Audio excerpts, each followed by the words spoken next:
Hello, I'm Rich from Indiana LTAP, and welcome to Tailgate Talks.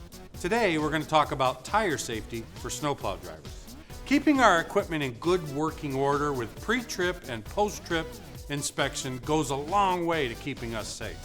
Remember, federal and state laws require that CDL licensed drivers inspect their vehicles. You should also perform after-trip or post-trip inspections at the end of the trip, day, or tour of duty on each vehicle you operate. Snowplow drivers need to be especially cautious when it comes to inspecting tires and rims. Think about the horsepower we have in today's new trucks. Over 350 horses available or even higher. Transmissions and drivetrains are tougher than they've ever been, and our trucks are heavier than they've ever been. We are carrying larger loads as well.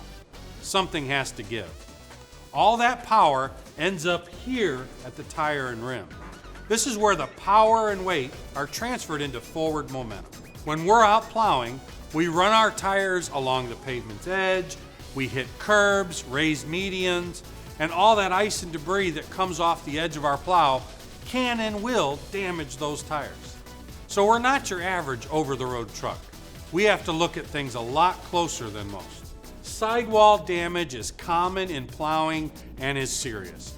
If you see a cut during inspection, replace the tire and mark it for repair. If you've been in a ditch and you know you've hit a curb, next time you're in the yard, stop and check your tires and rims. Take a look at them. When you're doing your inspection, look for bad wear. You need at least 4 seconds of tread depth in every major groove on the front tires, and you need 2 seconds of an inch on all other tires. Look for cuts or other damage. No fabric or cord material should show through the tread or the sidewall. If you have re-grooved, recapped, or retreaded tires, look for edge lifting or failed section repairs. Damaged tires should be marked with a paint stick so everyone knows not to use it. Mark the damaged area, what truck it came from, and the position the tire was on the truck. Look for low air pressure on all your tires. Remember, if a tire was run with less than 80% of the recommended air pressure, don't add air to it. Remove the tire and air it up in a tire safety cage. Running a tire with low air pressure could cause the tire to explode under high pressure.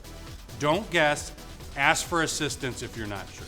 Common wheel and rim problems we see in snowplowing are damaged, bent, or cracked rims. Loose wheel lugs. If you notice rust around the wheel lugs, that may indicate that they are loose. Look for damaged or missing clamps, spacers, studs, or lugs. Understand the difference between the types of rims and tires and what you need to look at with each type. If you don't know, ask someone for assistance. Dayton rims are less common today. You'll see them more on older trucks. Dayton wheels or spoke wheels and rims have no center lugs. They're held in place with wedges. Those wedges can come loose and allow the tire and rim to move or shift under loading. This can cause the valve stem to get caught or damaged by the rim. The valve stem, when you install these tires or set these tires, the valve stem should be centered between the spokes so you can see if it moves later. You must be properly trained in safe procedures before removing or servicing Dayton wheels, tires, and rims. Stud rims and hub pilot rims cannot be interchanged. If you're not sure what you have, ask somebody who knows. Stud pilot rims are centered on the wheel at the stud. Stud pilot rims have a taper on the rim also at the stud. Hub pilot rims, or unimount like we see here, are common on today's newer trucks. Hub pilot has a stud and a 2-piece flange nut. Hub pilot rims are centered on the wheel at the center hub hole. You may also see a taper at the center hub hole with no taper near the studs. Again, if you're not sure which one you have or which one goes on your truck, ask a professional. So when you're checking your equipment often, you are improving safety for you and everyone around you. Remember that during snowplow operations, we need to be extra careful with our equipment and our safety. This has been a Tailgate safety message from Indiana LTAP. Thanks for joining us. As always, drive safe, work safe, be safe. We'll see you out on the road. LTAP is 10A.